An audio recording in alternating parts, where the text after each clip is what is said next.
అయితే శ్రీమద్భాగవతం ప్రథమ స్కందము ప్రథమ శ్లోకం. ఆ ప్రథమ శ్లోకం ద్వారా వ్యాస మహర్షి ఈ మొత్తము శ్రీమద్భాగవతంకి నాయకుడు ఎవరు, ఎవరి విషయము, ఏ వ్యక్తి విషయము చెప్పడం జరుగుతుంది అని స్పష్టం చేసి వ్యక్తిని తెలుసుకొని ఫస్ట్ ఎవరి విషయం, ఆ వ్యక్తి లక్ష్యాలు ఏంది, ఆ వ్యక్తి ఒక శక్తి లేనిది, వ్యక్తిలు ఏం చేయగలుగుతాడు, వ్యక్తి ఏం చేస్తుండు, అన్ని విషయాలు మొట్టమొదటి శ్లోకాలు. కనుకనే సత్యం పరం ధీమహి. ధీమహి అంటే ఏంది, ఆ భగవంతుడికి స్టార్టింగ్ నుంచి ఎండ్ వరకు ఏంది, ఓం నమో భగవతే వాసుదేవాయ, దాని తర్వాత సత్యం పరం ధీమహి. స్టార్టింగ్ నుంచి ఎండ్ వరకు ఆయన నా యొక్క ప్రణామాలు అనే విషయము వ్యాస మహర్షి. కనుకనే ఈ ప్రథమ స్కందం అనేది చాలా ముఖ్యమైన విషయం. ఎవరైతే ప్రథమ స్కందం చదివేస్తారో వాళ్ళకు మొత్తం భాగవతము అర్థమైపోతుంది. కనుకనే ప్రథమ స్కందం ఖచ్చితంగా చదవాల్సింది. ఎందుకంటే మొత్తం శ్రీమద్ భాగవతంకి పునాది ఇది ప్రథమ స్కందం. ఏ విధంగా ఇది మనం నిలబడాలంటే, నాడాలంటే కావాల్సింది మన పాదాలు గట్టి ఉంటే, పాదాలు చక్కగా ఉంటే మనం నిలబడగలుగుతాము, నిలబడగలుగుతాము. అదేవిధంగా శ్రీమద్ భాగవతం ప్రథమ స్కందము ఇది భగవంతుని యొక్క పాద పద్మాలు, దశమ స్కందము భగవంతుని ముఖ పద్మము. సో మొత్తము 12 శ్లోకాలు భగవంతుని ఒక్కొక్క దేహంతో పోల్చడం జరిగింది క్రమక్రమంగా. దాని తర్వాత 11 ఇంకా 12 భగవంతుని తల ఇంకా కిరీటం పై భాగం.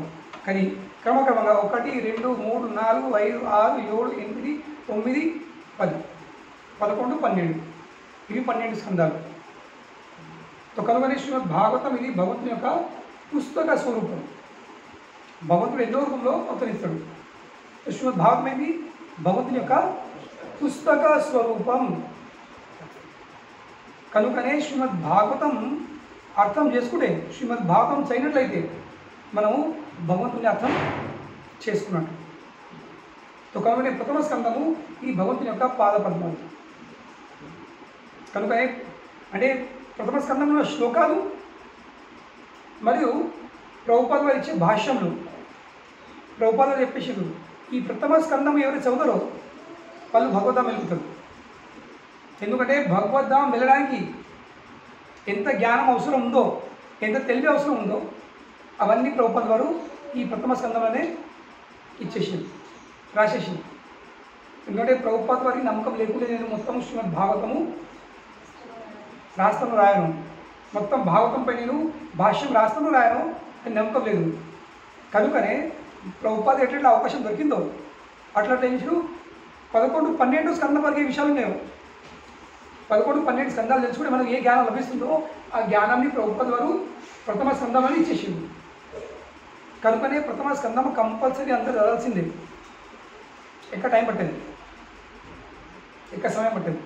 కేవలము కావాల్సింది అలవాటు చేసుకోవడం. శాస్త్ర అధ్యయనము కఠినం కాదు, దాన్ని కేవలము ఒక సమయం పెట్టించుకొని అలవాటు చేసుకోవడం. ఒక్కరు అలవాటు అయిన తర్వాత అది జీవితం యొక్క భాగం అయిపోతుంది. ఏ విధంగా మనం ఎన్నో కార్యాలు చేస్తున్నాం, అలవాటే ఉన్నాం, ఎన్నో కర్మలకు మనం అలవాటే ఉన్నాము. అలవాటే సరిపోతుంది, అది మన జీవితంలో ఒక భాగం అయిపోతుంది. దాని తర్వాత అది లేకపోతే మనము ఉండలేము. అలవాటు అయిపోయింది. బయట జనాలు లేకపోతే బిడి పడతారు, మనకి బిడి అవసరం లేదు. వాడు బాత్రూమ్కి వెళ్ళాక బిడి పడతాడు. ఎందుకు? అలవాటు అయిపోయింది. ఆ బిడి లేకపోతే ఇంత అలవాటు అయిపోయింది, ఆ బిడి లేకపోతే మంచి పట్టదు. సో అదేవిధంగా మనము బయట జనాలు పొద్దున లేకపోతే బిడి పడితే మనకు కనీసం భాగం పట్టాలి. ఇప్పుడు అలవాటు అయిందనుకో ఏదైనా లేక ఉండలేము. కనీసం ప్రథమ స్కందం అయితే కంపల్సరీ చదవాల్సింది. దీక్షలు కావాలంటే ప్రథమ స్కందం చదువు కంపల్సరీ ఉంది. దీక్షల కోసము ప్రథమ స్కందం ఇప్పుడు కంపల్సరీ పెట్టింది. భగవద్గీత, ఈశోపనిషత్, ఉపదేశామృత్, ఇంకా భక్తి సామృత్ సింధు, ఈ భాగవతం ప్రథమ స్కందం. టైం దొరికినప్పుడు చదివేసేయండి.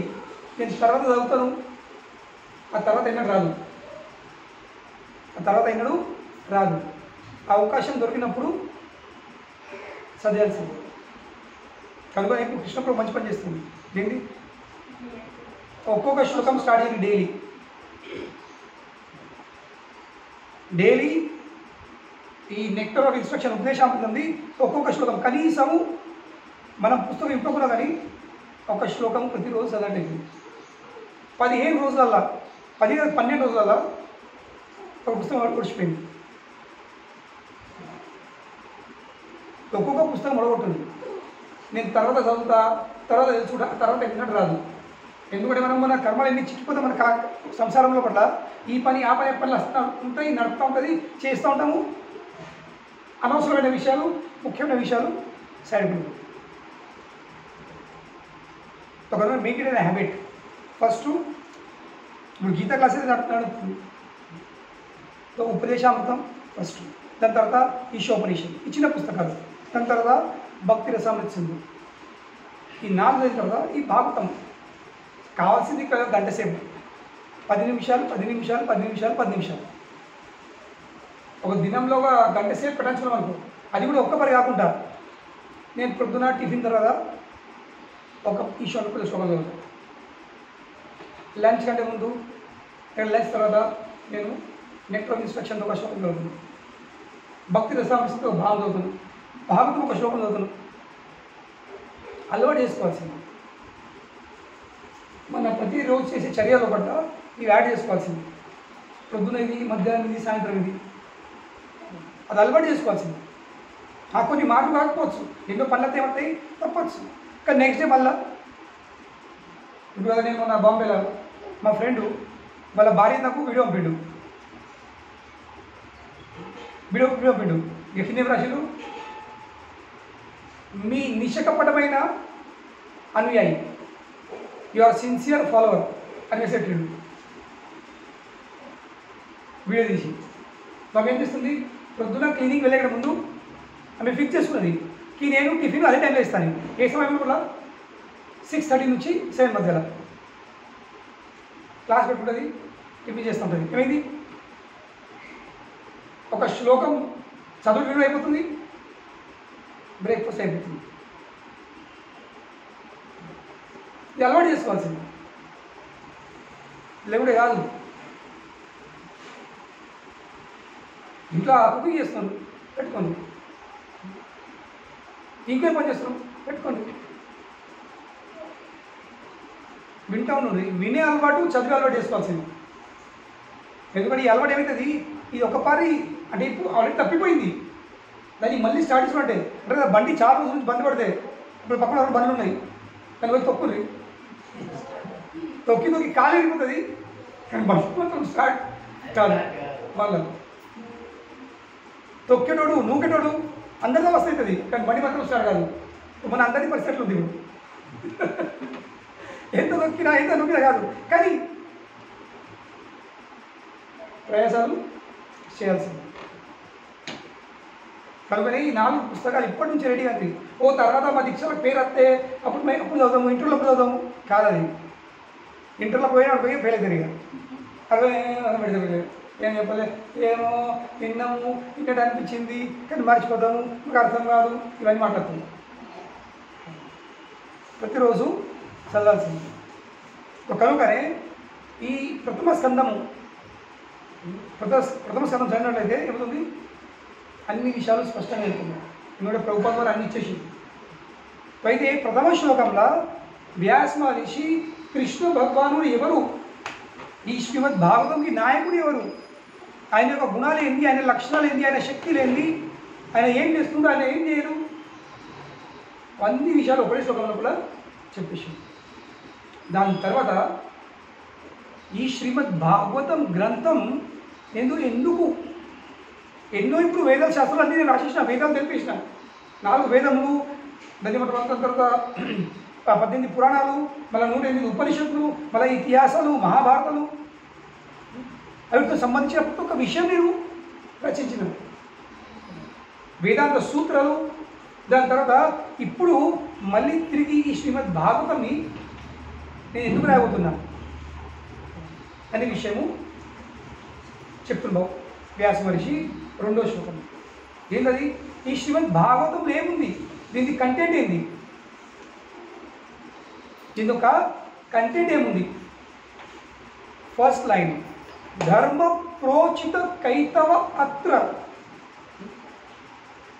ఏమిటి? ధర్మ ప్రోచిత కైతవ అత్ర. అత్ర అనేది ఇందులో. ఇందులో ఏముంది? ఏం విషయం ఉంది? ధర్మ ప్రోచిత కైతవ అత్ర. అత్ర అంటే ఇందులో. దానికి ముందు ఏం విషయం ఉన్నాయి? ధర్మ ప్రోచిత కైతవ. ప్రోచిత అంటే ఏంటి? తీసి బయట వారేసుడు. ప్రోచిత రిజెక్ట్ చేసుడు, నిరాకరించుడు.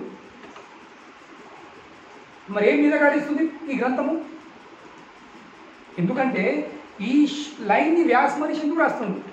మొట్టమొదటి ఎందుకంటే ఇందాక వ్యాస మహర్షి ద్వారా రచించిన వేదములది ప్రతి ఒక్క ఉద్దేశం ఏముంది?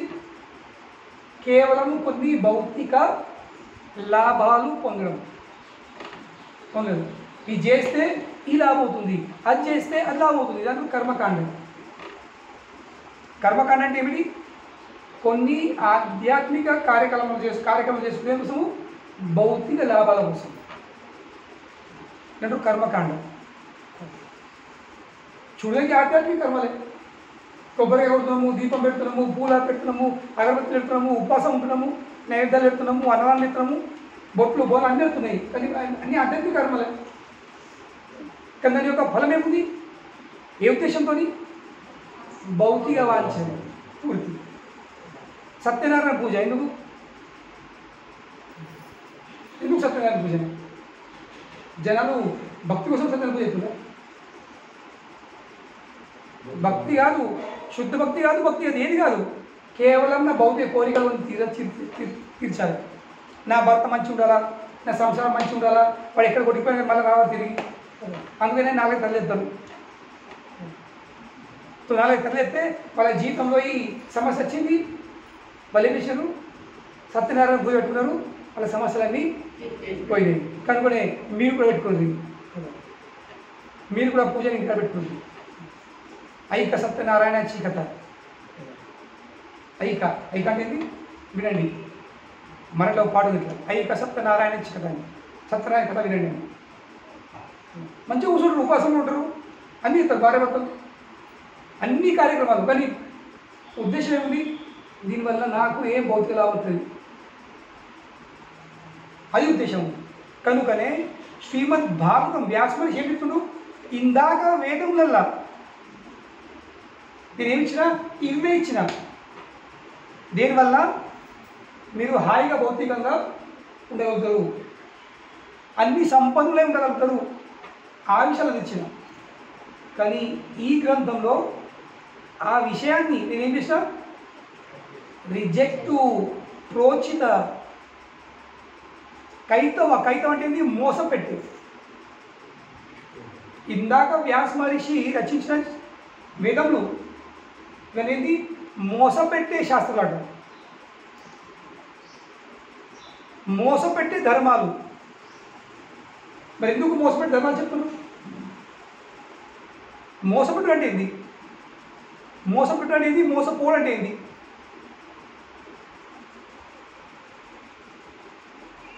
What is cheating?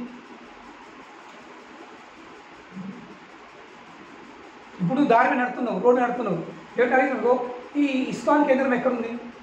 ఈ హరే కృష్ణ ప్రచార కేంద్రం ఎక్కడుంది? ఉంది, 2 నిమిషాలే. ఆ వ్యక్తి అడిచి చూపెడతాడు, నీకు డైరెక్షన్. వాడు ఏం చేస్తాడు? మోసం పెడుతున్నావు, ఇక నువ్వేమో మోసపోయినావు.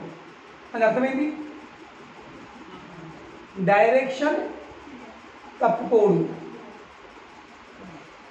సో అన్ని వేదముల సారము, వేదాల ప్రయోజనం ఏముంది అంటే ఆధ్యాత్మిక అన్ని ధర్మాల ప్రయోజనం ఏమిటి? ధర్మాల ప్రయోజనం ఉంది మనకు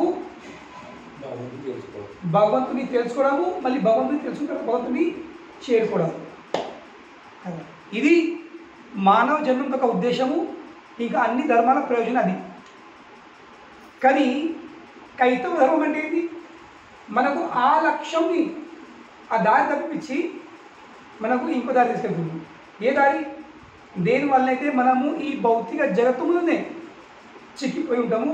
మీదికెళ్ళే కింద, కిందికెళ్ళే మీదికి 14 లోకాలల్లో గోణాలల్లో తిరుగుతూ ఉంటాము. బ్రహ్మలోకంకి వెళ్ళే వాటి కింద, పాతాళ లోకం వరకు, కింద మీద కింద మీద ఎక్కడికి వెళ్ళినా కానీ ట్రైన్లో ఏ కోచ్లో పోయినా జనరల్ కంపార్ట్మెంట్ నుండి స్లీపర్ నుంచి థర్డ్ ఏసీ నుంచి సెకండ్ ఏసీ నుంచి ఫస్ట్ ఏసీ, ఎక్కడికన్నా ఎక్కడో ఆ ట్రైన్లో ఉన్నావు. అవును లేదా? కేవలము నేను ఏసీ కంపార్ట్మెంట్ ఉన్నా అనిపిస్తుంది అంతే. కొందరు జనాలు తక్కువ ఉన్నారు, మేము 4 ఉన్నాము, ఈ ఫీలింగ్. కానీ ఎక్కడ ఉన్నావు? ట్రైన్లో ఉన్నావు. జనరల్ కంపార్ట్మెంట్లో అంటే పండరాదు, కూర్చుని పండబడుతుంది. స్లీపర్ కంపార్ట్మెంట్లో కొంచెం మరుగుతావు, ఏసీ కంపార్ట్మెంట్లో కొంచెం చల్లగా ఉంటావు, ఫస్ట్ క్లాస్ కంపార్ట్మెంట్లో కొంచెం చల్లగా ఉంటావు. కానీ ఏంటి ఊడు మాత్రం అన్నిట్లు ఉంటుంది. కొంచెం ఎక్కువ కొంచెం తక్కువ, వాడు కూర్చుని ఊపిరి కూర్చున్నాడు ఊపిడే, పన్నుడు కూడా.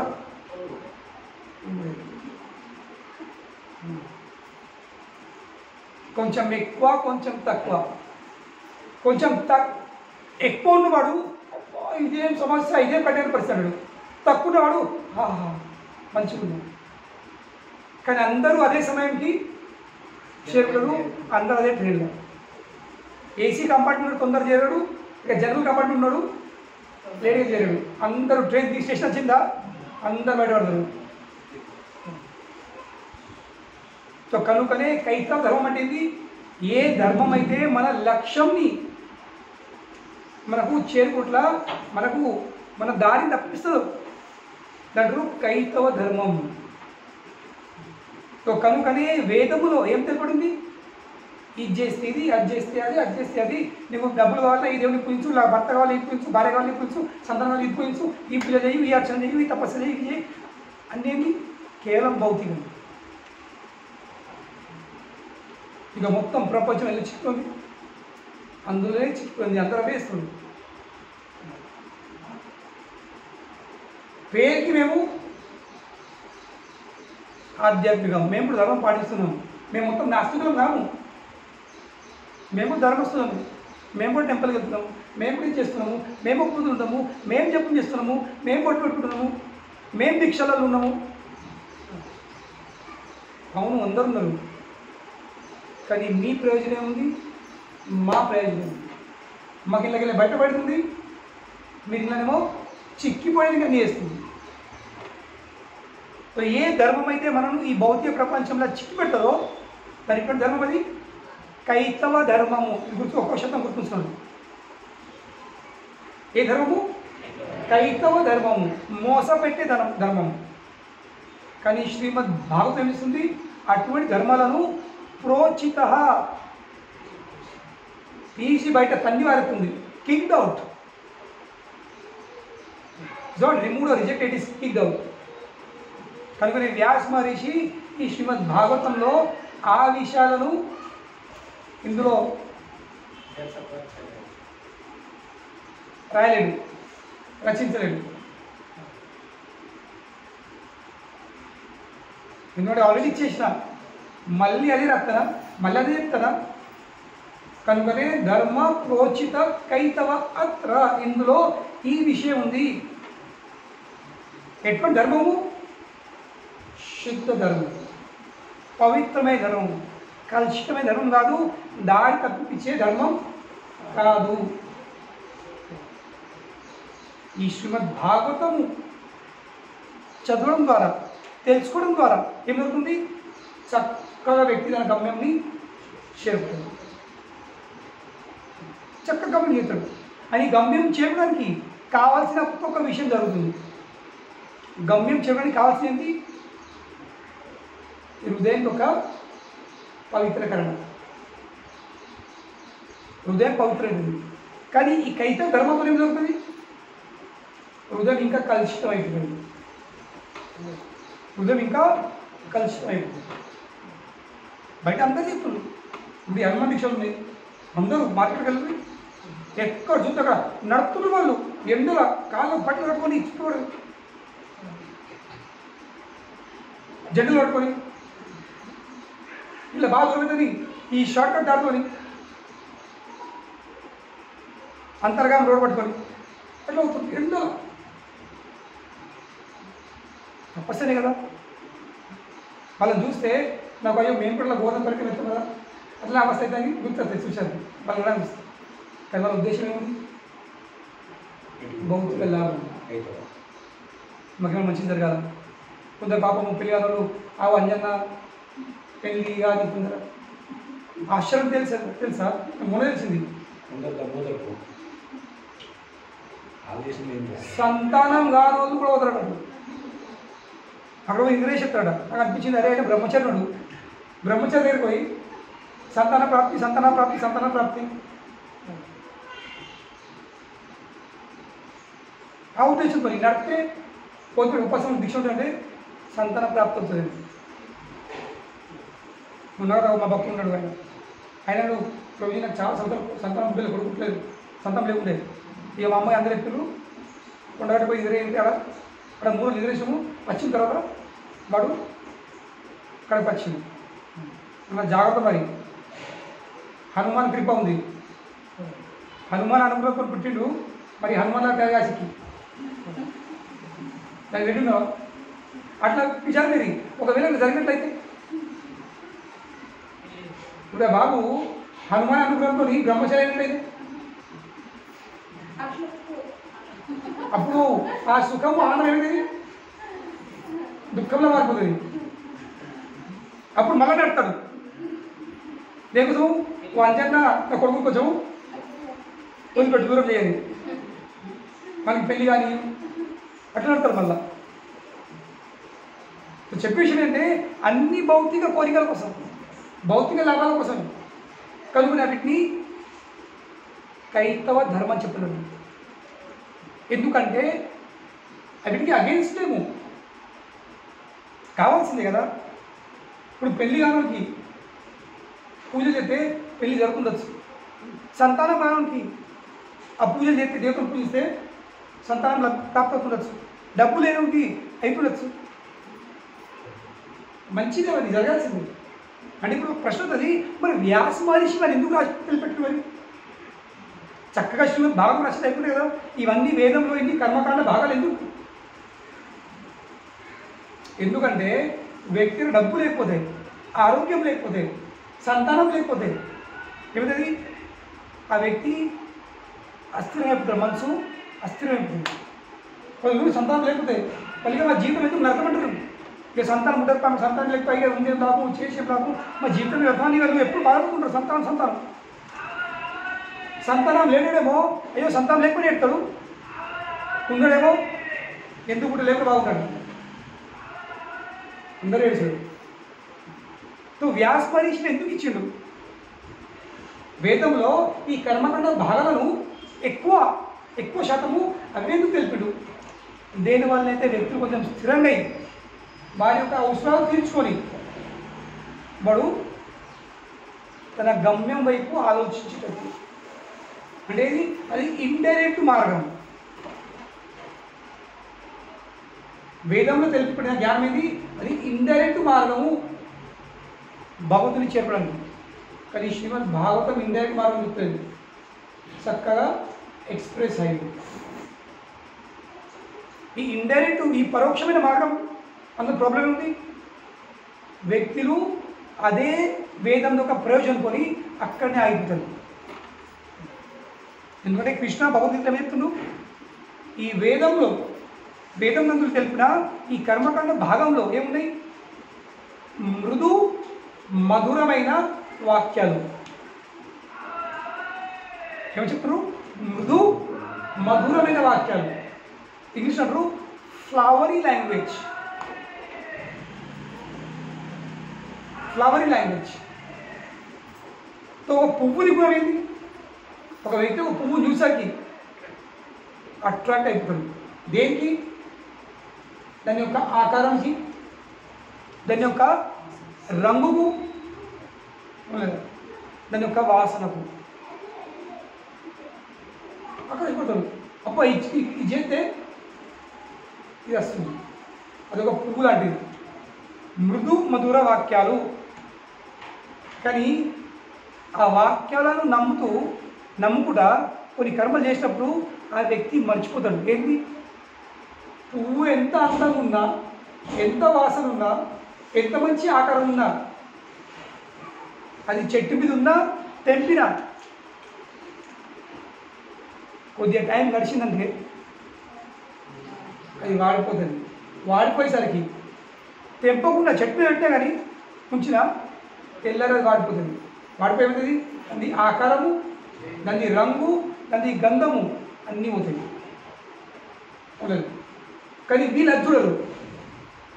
పువ్వులు, అందమైన పువ్వు, అందమైన ఆకారము, అందమైన వాసన, ఆ పువ్వు యొక్క అందంతో ఆకర్షపడి వాళ్ళు ఇదే సర్వం అని చెప్తాం భగవద్గీత. దీని మించింది ఇంకా ఏం లేదు. ఇదే వేదముల ప్రయోజన, ఇదే వేదం ద్వారా సాధించే విషయం అనుకొని వాడు అక్కడనే చిక్కిపోతాడు. అర్థం చేసుకోడు. ఇది కేవలం నన్ను కొంచెము స్థిరపెట్టడానికి, అవసరాలు తీరితే కదా వాడు స్థిరపై జపం చేయగలుగుతాడు. ఆకలి అవుతుంది, ఆకలికి మాల పట్టాలి పడతాడు. పట్టినా కానీ పర్వాలేదు కూడా వచ్చిన టెంపుల్లో సేవ అవుతా అని మా పెట్టుకోండి. సరే సేవ ఉంటావా? పొద్దున్న సాయంత్రం వరకు పని చెప్పింది. ఈ పని ఆ పని టెస్ట్ ఉండలేదని వాడిగా మాలో కూడా హరే కృష్ణ ఆకలి అవుతుంది, హరే రామ తిండి ఎప్పుడు అట్లా వాడు పాడు.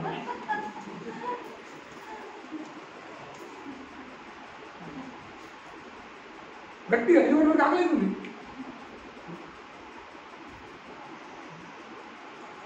కనుకనే ఒక బృందానికి ఒక పదం పడతారు. ఒక వ్యక్తి కంటిమాల వేసుకున్నాడు. అందరికీ మంచి కదా, వాళ్ళ కంటిమాల ఉంది, వాళ్ళ కంటిమాల ఉంది, నేను కూడా వేసుకోవాలి. అదొక ఏమంటారు, అది స్టేటస్ కో అన్నట్టు. బాగా కూడా లేకుండా ఉండాలని. కానీ ఏమైంది కంటిమాల వేసుకోసరికి ఏం తినరాకపోయి, ఉల్లిపాయ తినరాదు, ఎల్లిపాయ తినరాదు, బయట చుట్టానికి పోరాదు, పార్టీలో పోరాదు, ఫంక్షన్లో పోరాదు, రిసార్ట్లో పోరాదు, ఎటు పోరాదు. కనుక ఎంత మనం ఇప్పుడు వెనుక వద్దు కంటిమాలతో.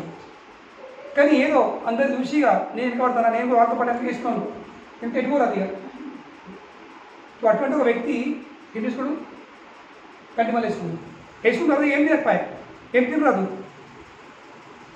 ఉన్నప్పుడు ఇష్టం ఉంది అర్థమైనా ఏదైనా వండుకొని తినచ్చు, పెట్టి ఏదైతే తినచ్చు. కానీ కంటిమాల వేసుకుని సరిపోతుంది. నియమాలు చెప్పండి. చివరిగా రోజు ఆ వ్యక్తికి అన్నం పెట్టినకి మనకి ఆకలిస్తుంది. వాడు ఏమంటాడు, భూకే పేట్ ఇస్తున్నాడు.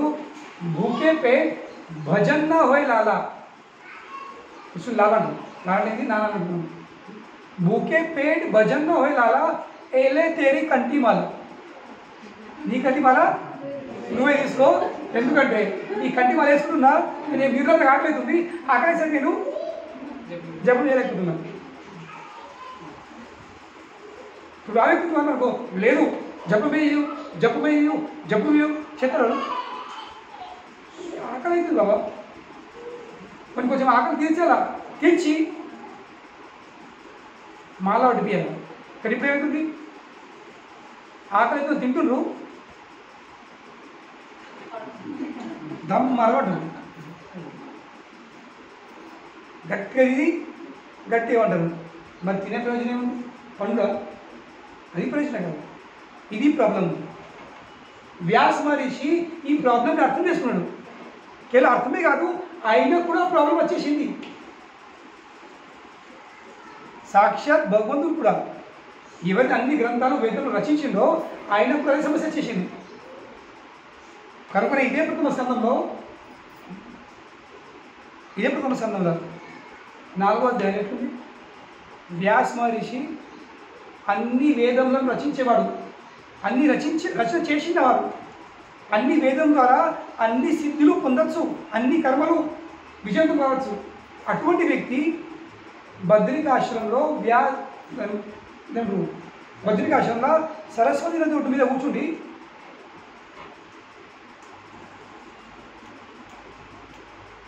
బాధపడి కూర్చుండు. ఇప్పుడు మనం బాధపడి అర్థం చేసుకోవచ్చు. ఎందుకు? కొన్ని విషయాలను చేయలేకపోతున్నాము, పొందలేకపోతున్నాము, కొంచెం బాధపడుతున్నాము. కానీ వ్యాస మహర్షి తలుచుకుంటే ప్రతి ఒక్క విషయమైనా సాధించుకోవచ్చు. ఆ వ్యక్తి బాధపడి కూర్చున్నాడు. అప్పుడు నారదుని వచ్చేసాడు అక్కడికి. ఇప్పుడు వ్యాస మహర్షి గురి ఎవరు? నారదుని. నారదుని అడుగులు, ఏం వ్యాస్, ఏమైంది? నీ బాధ కారణం ఏమిటి? నువ్వు బాధపడుతున్నావేంటి?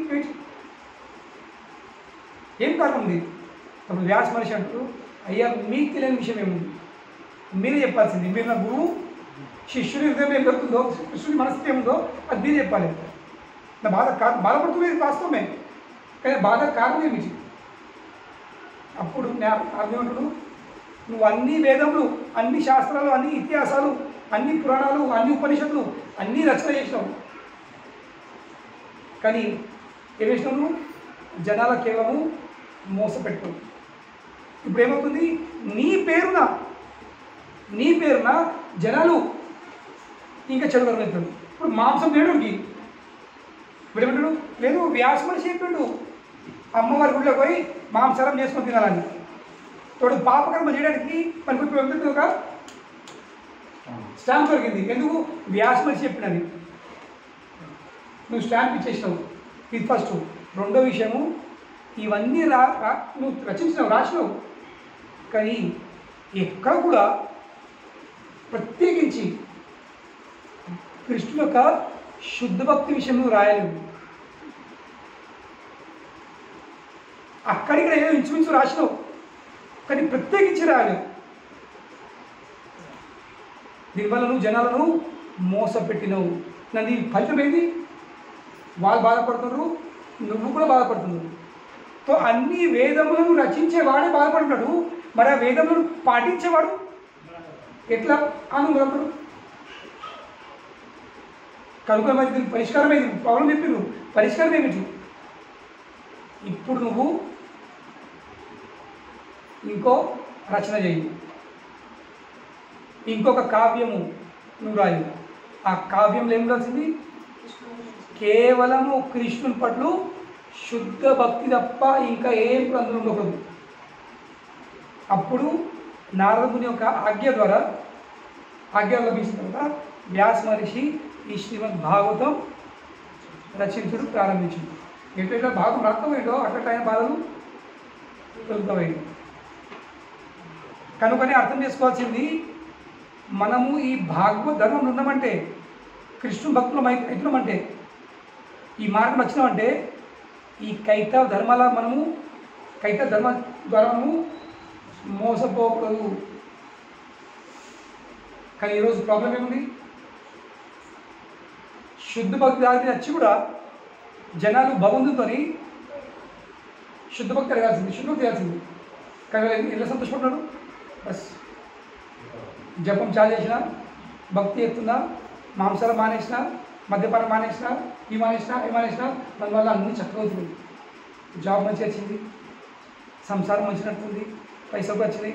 మనం ఇప్పుడు ఏం లేకుండా భూమి ఆస్తులు కొన్నా, 2 ఎకరాల భూమి కొన్నా, కొడుకు పెళ్ళి అయిపోయింది, బిడ్డలో పెళ్ళి అయిపోయింది, మన పుట్టిండ్రు, అందరు ఓలాగా వచ్చినారు. ఇదే ప్రయోజనం.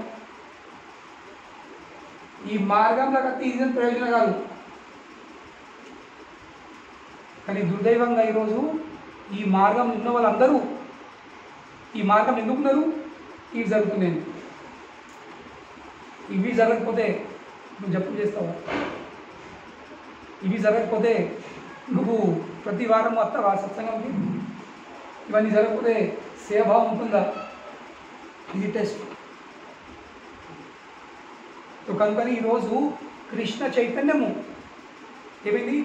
అటువంటి ఒక కైత ధర్మం లాగైంది.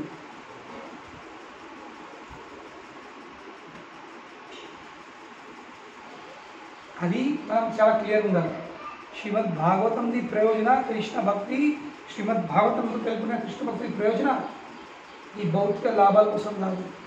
ఇది కేవలము కృష్ణ యొక్క సంతృప్తి, ఇంకా ఒక కృష్ణుని సంతృప్తి ద్వారా తన ఆత్మ సంతృప్తి తప్ప ఇంకో ఏం ప్రయోజనం ఉంది లేదు. ఇప్పుడు భారతదేశంలో పట్ల చాలా మంది భక్తులు తయారవుతున్నారు. కానీ మళ్ళీ నలుగురి ఎందుకు ఉంటారు మీరు ఎందుకు భక్తి చేస్తారు? सब अच्छा हो गया, सब अच्छा हो रहा है, जब से माला पकड़ा तब से मालामाल हो गया. ఇదా మాలామాల్? జపం ఎంత ఎత్తున్నావు? జపం చేసినప్పుడు రుచి ఎత్తుందా? ప్రతిరోజు బాగా చదువుతున్నావా? भागवत हाँ कभी कभी संडे संडे जाते हैं, क्लास में सुनते हैं भागवत, थोड़ा थोड़ा सुनते हैं, पढ़ते हैं क्या? हम तो किधर पढ़ेंगे, संसार में है, बच्चा बीवी ये वो सब किधर पढ़ेंगे हम, ఎక్కడ చదువు?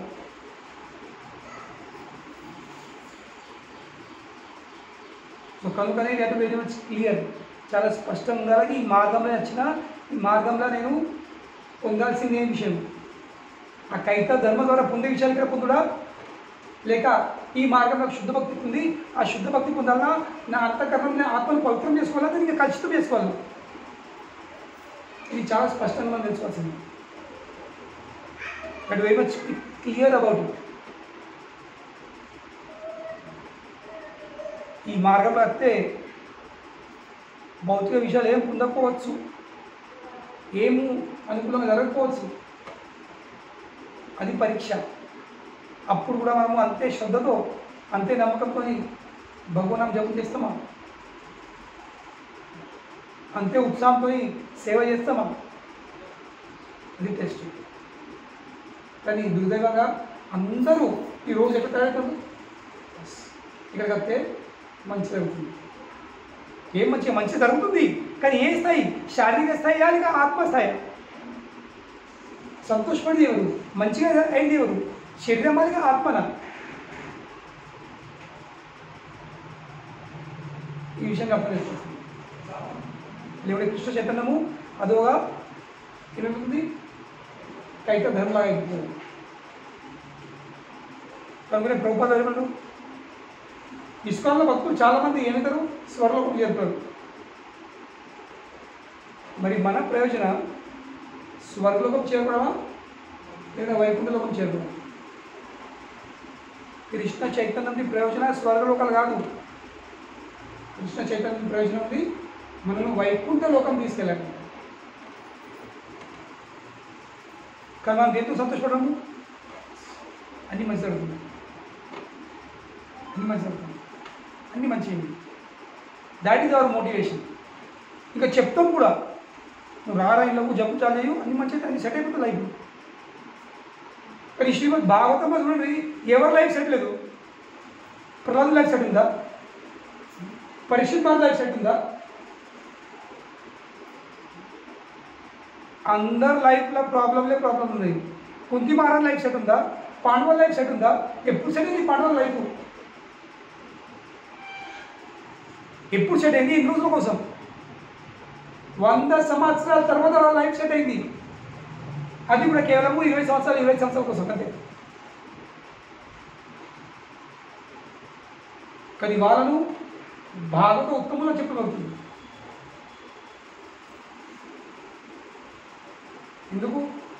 ఎందుకంటే వాళ్ళ భక్తి వాళ్ళ యొక్క భౌతిక పరిస్థితుల మీద ఆధారపడి లేదు.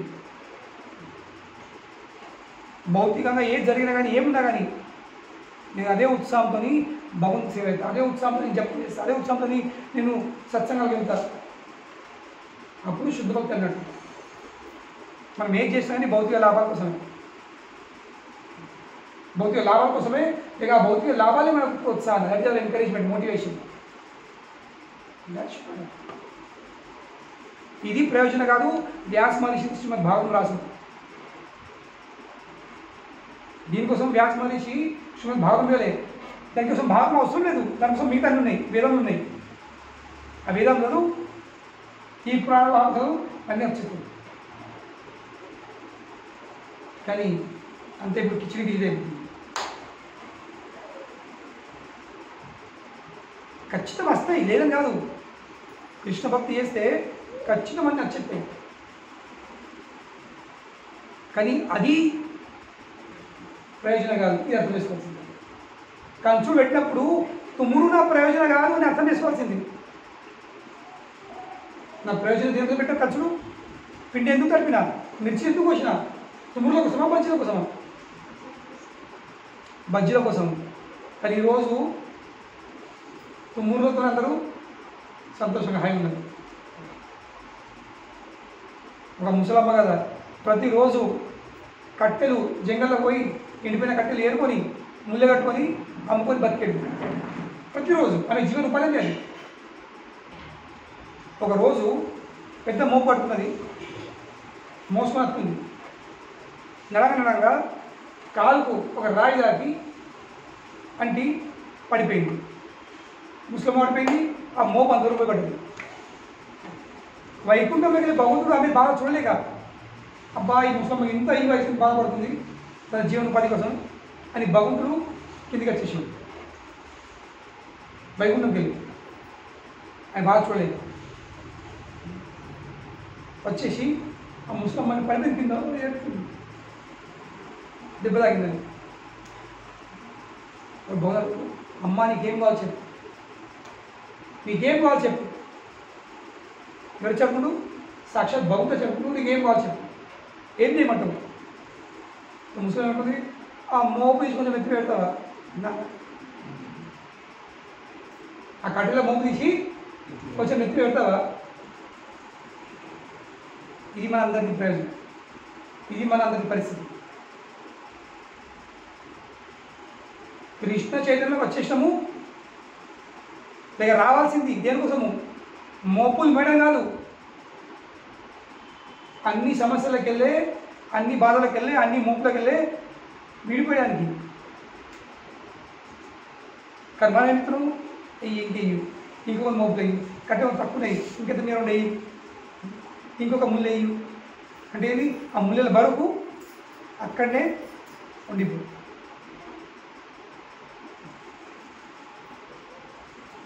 కృష్ణ చైతన్య మార్గం ఇది ముళ్ళతో విడిపోయేది, ముళ్ళలు మోయడం కాదు.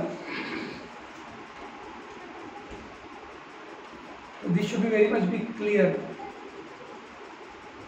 Hour material benefits is not our motivation. భౌతిక లాభాలు మనకు భక్తి చేయడానికి, లేక జపం చేయడానికి, లేక అన్ని ఉపవాసం ఉండడానికి, లేక ఉల్లిపాయలపై మాయడానికి, పదార్థాలు చెప్పడానికి, ఇది మన ప్రోత్సాహం కాదు. భౌతిక లాభాలు అక్కడ కొన్ని నుంచి మంచిగా మన వ్యక్తులు గీత చదివినా ఏం జాబ్ లేకుండే, కానీ గీత చదువు అయిపోయిందో కండక్టర్ జాబ్ వచ్చేసింది. చాలా మంచిగా 10 మంది చెప్తున్నాను చదవలేదు. ఆయన గీత చదివి అర్జున్, గీత విని అర్జున్ కండక్టర్ అయిందా? కృష్ణుడు అర్జున్కి గీత చెప్పింది ఏం కోసం? కండక్టర్ జాబ్ కోసమా?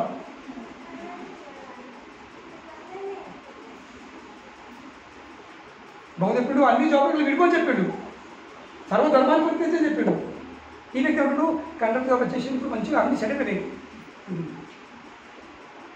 కృష్ణ భక్తి ఈ భౌతిక లోకంలో సెట్ అయ్యడం కాదు, ఈ భౌతిక లోకంలో పీకి అక్కడ సెట్ చేయడానికి, వైకుంఠంలో సెట్ చేయడానికి ఉంది ఈ మార్గం. కానీ మనం ఇక్కడే సెట్ అవుట్లా సంతోషం ఉంది.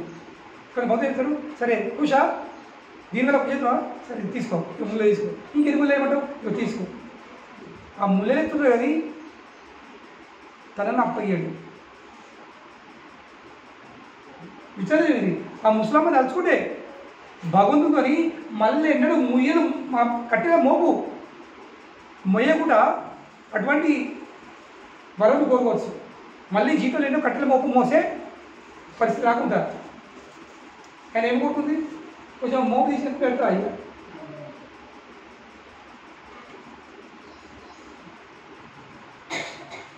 కనుక ఈరోజు వెళ్ళి కొంచెం కూర్చుండి ఆలోచించుకుంది, మరి నేను ఎందుకు వెళ్తున్నా, ఎందుకు జపం చేస్తున్నా, ఎందుకు సేవ చేస్తున్నా, నా ఉద్దేశం ఏముంది?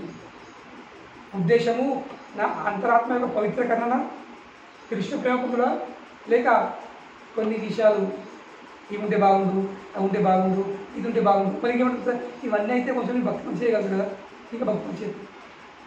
ఆ భావం మంచిదే. ఇవన్నీ జరిగితే ఇవన్నీ అందుతే భక్తి మంచి చేస్తాయి. కానీ ఆ భావం భావం వరకు ఉండిపోతుంది. అది ప్రాక్టికల్లీ జీవితంలో ఆచరణకు రాదు. కనుకనే ధర్మ ప్రోచిత కైతవం ఈ శ్రీమద్ భాగవతంలో ఏం చెప్పడం జరిగింది? ఈ కైతవ ధర్మాలను తీసి ప్రోచిత బయట వాడడం జరిగింది. అత్ర కనుక ఫస్ట్ నేను చాలా ఇంపార్టెంట్. ధర్మ ప్రోచిత కైతవ అత్ర. ఎందుకు? పరమో. ఈ శాస్త్రం ఎటువంటి శాస్త్రం ఉంది? ఇది పరమో శ్రేష్టమైన, దీని మించిందిగా ఏం లేదు. ఎందుకు పరమో? ఎందుకంటే ఈ శాస్త్రము, ఈ రచన నీకు ఆ పరమగతికి చేర్పిస్తుంది. పరమగతికి చేర్పిస్తుంది. ఈ శాస్త్రంలో ఉన్న ప్రతి ఒక్క విషయం ద్వారా పొందేది పరమనే, దాంట్లో కిందేం లేదు. టాప్ మోస్ట్ అనేది ఇక దాంతో సమానము, ఇక దానికంటే ఇంకేం లేదు. అందరికీ శ్రేష్టమైనది.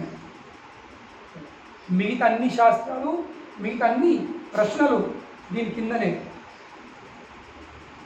కానీ శ్రీమద్ భాగవతం కంటే పైన ఇంకేం లేదు. కానీ ఈ గొప్పమైన, ఈ శ్రేష్టమైన శాస్త్రంని ఎవరు అర్థం చేసుకోగలుగుతారు? నిర్మత్సరాణం సతాం. సతాం అంటే భక్తులు. కానీ ఇక్కడ వ్యాస మహర్షి నిర్మత్సరాణం సతం అంటున్నాడు. ఎటువంటి భక్తులు? అసూయ భావం లేని భక్తులు. అది అర్థమైంది. అసూయ భావంతో కలిగిన భక్తులు ఉంటారా? ఉంటారు కదా. ఇది అర్థమైంది. అసూయ భావం లేని భక్తులు అంటే ఏంటి? అసూయ భావంతో కలిగిన భక్తులు కూడా ఉంటారు. కనుకనే అసూయ భావం ఉంటే, ఈర్ష్య భావం ఉంటే, మత్సర అంటే ఏంటి? అసూభావం. నిర్మత్సర. శ్రీమద్ భాగవతం అర్థం కావాలంటే వ్యక్తి హృదయంలో మాత్సర్యము ఉండకూడదు, ఈర్ష్య భావన ఉండకూడదు, అసూయ భావం ఉండకూడదు. వాళ్ళే ఈ పరమశాస్త్రంని అర్థం చేసుకొని ఆ పరమగతికి చేరగలుగుతారు. లేని అందరు కాదు. అందరికీ వెళ్తారు, మధ్యలో చిక్కుతారు. పృథ్వీకి వెళ్ళే స్వర్గలోకము, సర్వలోకము, ఈ లోకము, ఆ లోకము, ఆ లోకము, ఇప్పుడు కింది లోకాలు. కానీ ఆ పరమలోకంకి, ఆ పరమగతి మాత్రం చేరుకో. ఎందుకంటే ఇంకా అశుభావం పోలేదు. చాలా పెద్ద శబ్దం ఉంది. ప్రభుపాద వారు మొత్తం పరపోటు ఈ ఒక్క శబ్దం మీద రాస్తున్నారు మీరు చదివినట్లయితే. ఎందుకంటే ఈ భౌతిక ప్రపంచంలో అందరూ ఎందులో చిక్కుకున్నారు? అందరి పెద్ద రోగమైంది అశుభావం, ఈర్ష. ఈ భౌతిక జగత్తులో మనం ఇన్ని సూత్రము, పెద్ద పెద్ద బిల్డింగ్లు, పెద్ద పెద్ద అవి అన్ని అభివృద్ధులు. Advancement of modern technology and modern civilisation. ఆధునిక నాగరికత యొక్క పురోగతి లేక ఆధునిక సాంకేతిక యొక్క పురోగతి. ఇది ఎందుకు జరుగుతుంది? ఈర్ష. నీకుంది, నాకుందా. ఈర్ష. నాకు అవసరం అని కాదు, ఈ వస్తువు నాకు అవసరం ఉంది అందుకే నేను కొనుక్కుంటున్నా అనే విషయం కాదు. అవసరం ఉండి కొనుక్కోవడము ఈర్ష్యకి కాదు. కానీ అవసరం లేదు, కానీ ఇతరులకు ఉంది కనుక నాకు ఉండాలి. వాళ్ళ ఇంట్లో ఇన్ని ఏళ్ళది స్క్రీన్ ఉంది, నా దాని దగ్గర ఉండే మేము పెద్దది కావాలి. ఈ భావన ఉన్న వాళ్ళు శ్రీమద్ భాగవతాన్ని అర్థం చేసుకున్నారు. కనుక శ్రీమద్ భాగవతం అర్థం కావాలంటే వ్యక్తి నిర్మత్సర భక్తులు సతాం. ఇక్కడ ఎటువంటి భక్తులు? నిర్మత్సరాణం సతాం.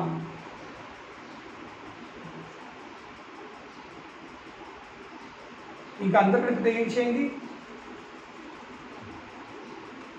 కృష్ణు ఒక పురుషుడు, ఆయన దేవుడు. ఆయనతో ఈర్ష్యపడుతున్నాను. ఎట్లా? ఈర్ష్య భావం లక్ష్యం ఏంది? ఈర్ష్య ఉందంటే పోటీ భావం వచ్చేస్తుంది, కాంపిటీషన్, రైవల్రీ లేదు. సో మనము కృష్ణుతో ఈర్ష్య ప్రేమిస్తున్నాము, కృష్ణుతో మనం పోటీ పెట్టుకుంటున్నాం. ఎట్లా? I want be the enjoy. నువ్వు ఒక్కరిని ఎంజాయ్ చేస్తావా? నేను కూడా ఎంజాయ్ చేయాలి. కనుకనే కైత ధర్మం ద్వారా వ్యక్తి కలిగే భావం ఏంటి? నేను ఎంజాయ్ అని, నాకు సుఖం కావాలి, నా ఇంద్రియాల సంతృప్తి కావాలి.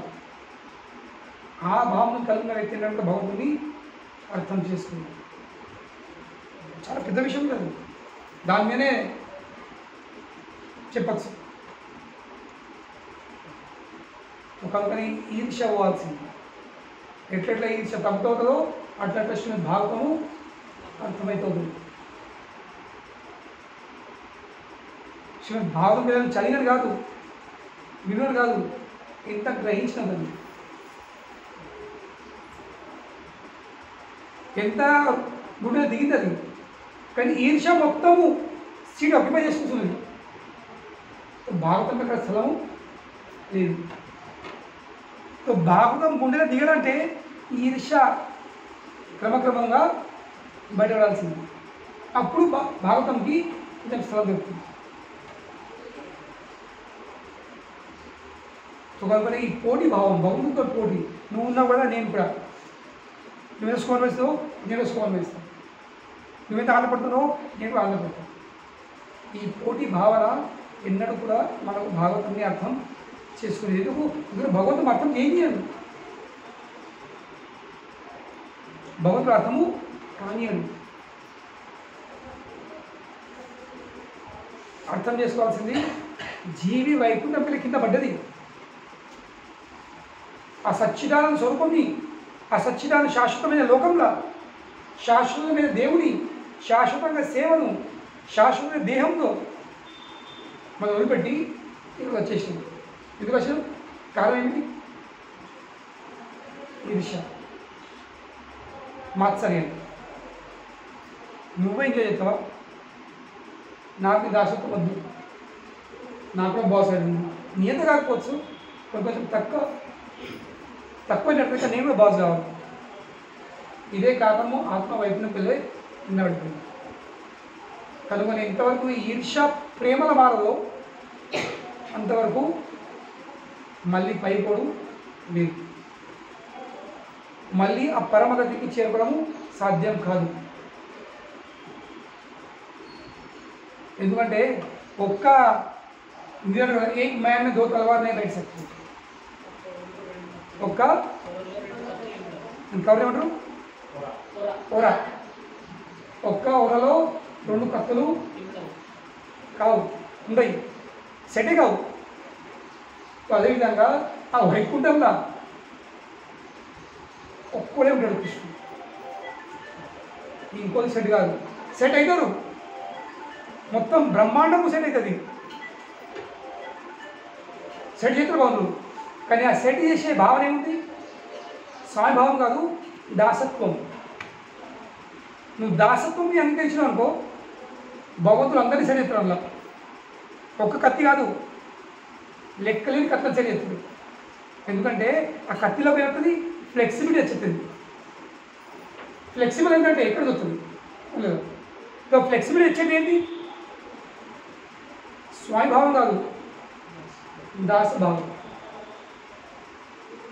ఆ దాసభావం ఉంటే భగవంతుడు కూడా ఫ్లెక్స్ అయిపోయాడు.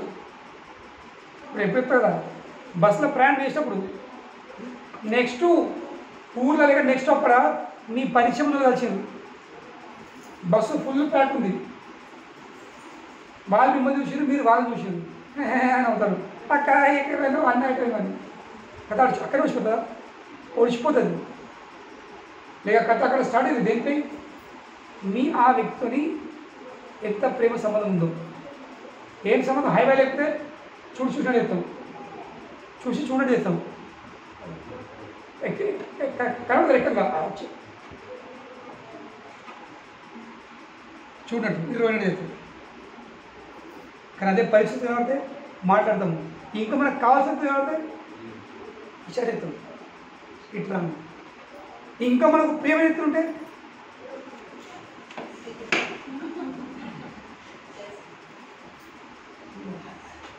ఎన్ని సామాన్లు ఉన్నాయి ఎంత ఉన్నా కానీ అటు ఇటు సెట్ చేసుకొని మనం ఇట్లా కూర్చోలేము. ఇట్లా అవుతుంది. కావాల్సిన వ్యక్తి అయితే ఇష్టం లేని వ్యక్తి అయితే ఇట్లా తీసి ఆ ముళ్ళని ఇంకా కింద ఉన్న ముళ్ళను సీట్ పెడతాము. తొడలో ఉన్న పిల్లలను పెడతాము. కావచ్చు ఆ పిల్లలు ఏమంటే ఏడవసరం పిల్లలు టికెట్ ఇస్తున్నాం మేము ఎప్పుడు టికెట్ ఇస్తున్నాం ఏడవసరం పిల్లలు తొలెట్టుకుంటా అయ్యలేదు బస్సులో ఆ ముళ్ళని వరకు దాని చెట్టు జరిగినట్టు పెయిన్ అవుతుంది నడుపుతుంది. ఎందుకు ఇష్టం లేదు. సో అదే విధంగా ఈర్ష్యభావం ఉంటే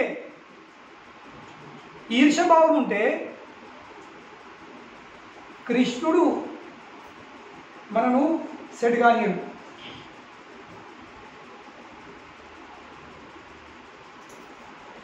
కేవలం ఈర్ష్యభావం ప్రేమలో మారిపోతేనే భగవంతుడే తన కదిలి తన పెయిన్ ఇచ్చిన వేసుకొని నిన్ను సెట్ చేస్తాడు. అంతేకాదు మొత్తం ప్రపంచంని సెట్ చేస్తాడు.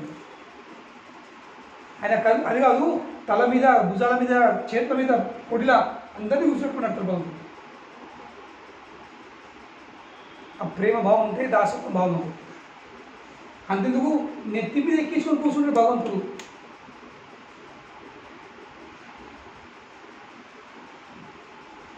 ప్రేమ లేకపోతే నేను కింద పేపర్స్ చెప్పంట పేపర్ లేదా చెప్పలేము బ్యాగ్ మేము రాత్రి అయితే మళ్ళీ ఎట్లా అవుతాము? రాత్రి అయితే ఎట్లా రాత్రి మూత్రం పడుతుంది మేము పడిపోతుంది. అదే ప్రేమలో ఉంటే మనం మన సీట్ వాళ్ళకి ఇచ్చి మనం కింద పేపర్స్ ఉంటాం.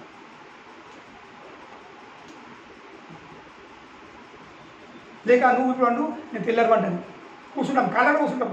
వాడు పండు కూడా అర్థంతాడు కానీ కూడా తల్లి పడుతుంది. ఎందుకు నా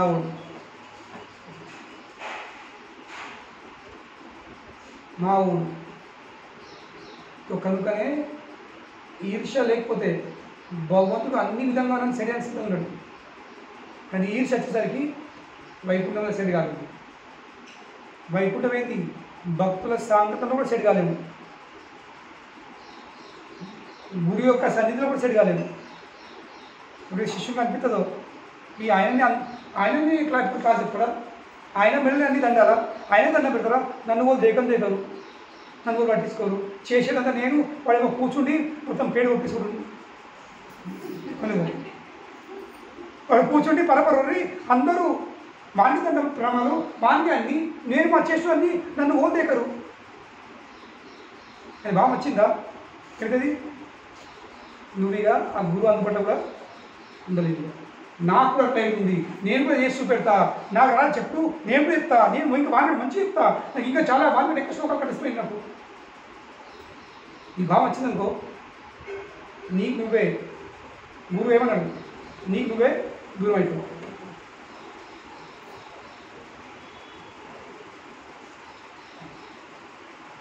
అన్నిటికీ దూరం అయిపోతుంది. ఈర్ష్య వేరే వేరే లెవెల్ యాడ్ చేస్తుంది, వేరే వేరే స్థాయిలో పండిస్తుంది.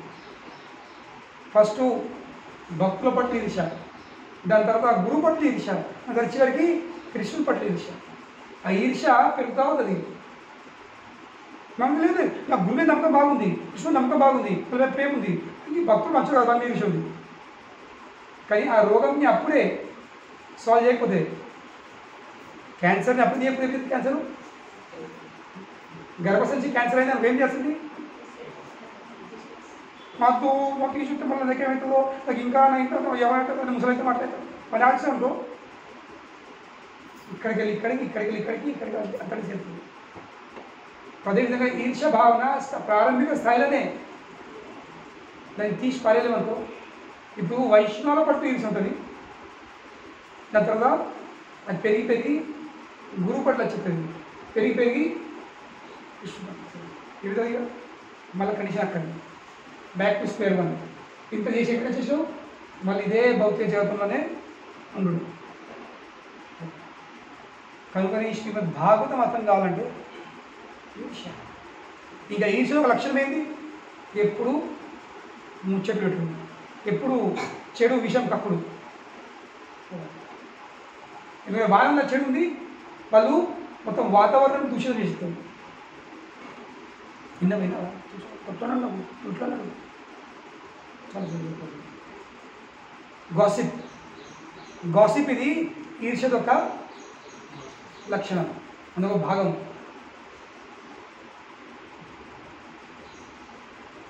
బయట ఉన్న కల్మషాలు రోగాలు ఈ సాంగత్యంలో కూడా చెప్తుంది. కనుక నేను భక్తులైనా నా హృదయం నిర్మత్సరమైంది అని కాదు, ఉంది. కానీ అర్థం చేసుకోవాల్సింది భక్తులు దేనికోసమైనా ఈర్ష్యను పెంచడం కాదు, రోగంని పెంచడం కాకుండా రోగంని తగ్గించడానికి. కానీ చాలా మంది ఏమవుతుంది ఇక్కడ వచ్చి కూడా ఇంకా రోగంకి ఏమవుతాము ఆహారం చేస్తాను. ఇక అది మంచిగా ఇప్పుడు కట్టి ఇక అప్పుడు ఇక గ్రూప్లలో ఆ సంగతం ఏంటిది రాజకీయాలు, గ్రూపిజము, పక్షపాతాలు ఇవన్నీ సాధించాలి. వచ్చిన దేనికోసం భక్తి చేయడానికి, కల్మషాలకు వెళ్ళి బయటపడడానికి. కానీ ఏమిటము మనం కలుషితమవుతాము. ఇంకా మన కల్మషాలను తీసి ఇంకొక తల్లి మొత్తం వాతావరణాన్ని కలుషితం చేస్తుంది. ఏంటిదిగా ఆ వ్యక్తులు భాగవతం అర్థం చేసుకోలేదు. వాళ్ళ భాగం అంటే అర్థమే కాదు. ఇక అది కేవలం ఒక పుస్తకం ఉంది గుర్తులేదు. కొన్ని శ్లోకాలు కొన్ని శబ్దాలు నింపుతుంది. కానీ ఆ శ్లోకాలు ఆ శబ్దాలకు వెళ్ళే ఆ రుచి ఎంత ఉంటుందో, మాధుర్యం ఉందో అది అర్థమే కాదు. ఈ అర్థం కాకపోతే ఎక్కడ చదువులు ఇష్టపడదు. ఏదైనా వస్తుంది నచ్చకపోతే తింటావా, నచ్చని చీర కట్టుకోవడం ఒక్కసారి అసలు పెట్టినందుకు కట్టుకోవడం, దాని తర్వాత పక్కెత్తాము, ఇంకా నచ్చకపోతే భాషలో ఇస్తాము, ఇంకా నచ్చకపోతే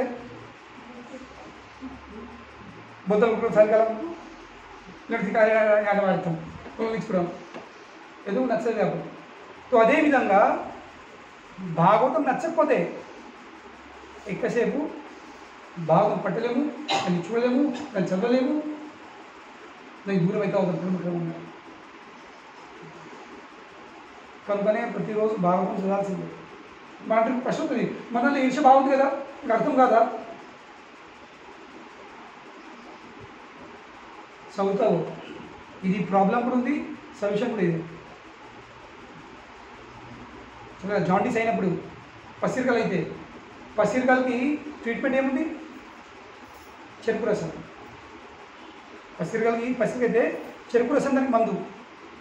కానీ వాడు తాగడు. ఎందుకంటే చెరుకు రసానికి చప్పగత్తది, రుచి ఉంటుంది. కానీ కూడా తాగమని చెప్పాలి. మరి ఇప్పుడు ఆ చెరుకు రసము సప్ప ఏం పడుతుంది? చెరుకు రసం సప్ప ఉందా? నీకు రోగం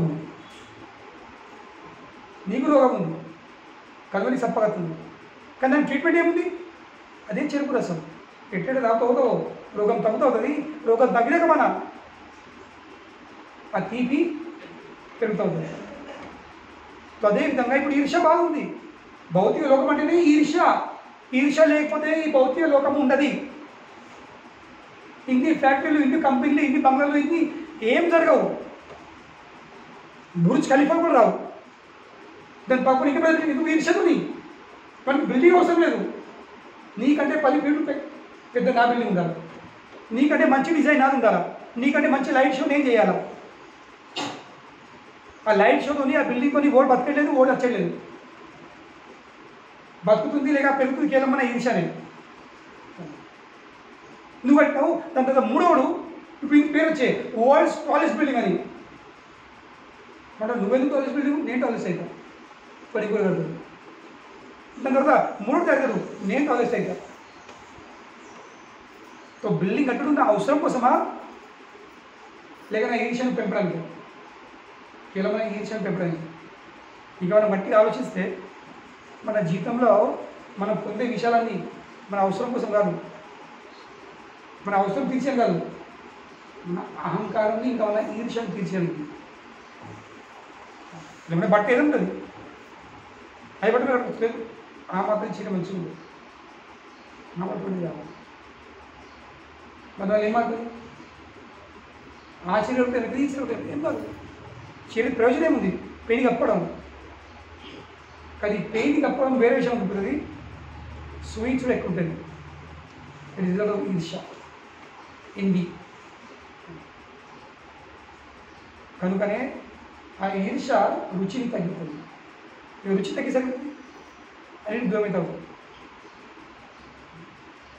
కనుకనే ఈర్ష ఉన్నప్పుడు కూడా ఈ భాగం చదివితే ఏమైనది స్టార్టింగ్లో రుచి రాదు రోగం ఉంది కాబట్టి చెరుకు రసము చప్పగా అనిపిస్తుంది కానీ సొల్యూషన్ ఏముంది ఆ చెరుకు రసమే తాగుతావో రోగం తగ్గుతుంది తీపి అస్త అవుతుంది అదేవిధంగా భాగం చదివితే ఈర్ష అనేది తగ్గుతుంది తగ్గినాక మన రుచి అస్త ఉంటుంది ఇలా అచ్చుడు కాదు రుచి ఇంకా పెరుగుతూ ఉంటుంది అప్పుడు అర్థం చేసుకోవాల్సింది నా రోగము తగ్గుతుంది నా ఈర్ష తగ్గుతుంది కనుక నిర్మత్సరాణం సతాం అటువంటి భక్తులు జరగాల్సింది ఎప్పుడున్నాము మత్సర శతాం ఉన్నాం మనం ఎటువంటి భక్తులము మత్సర శతాం తో మత్సర శతాం నుంచి నిర్మత్సర శతాం మనము కావాల్సింది అది శ్రీమద్ భాగవతంది ప్రయోజనం తో అయితే ఏతది ఫస్ట్ లైను ధర్మ ప్రోచిత కైతవ అత్ర పరమో నిర్మత్సరాణం సతం ఇవి ఫస్ట్ 2 లైన్లు ఈ 2వ శ్లోకం మిగతాయి మనం వచ్చే వారం కాదు 2 వారాల తర్వాత చర్చిస్తాం మాటలు వచ్చింది హరే కృష్ణ ప్రభుపాదికి జయ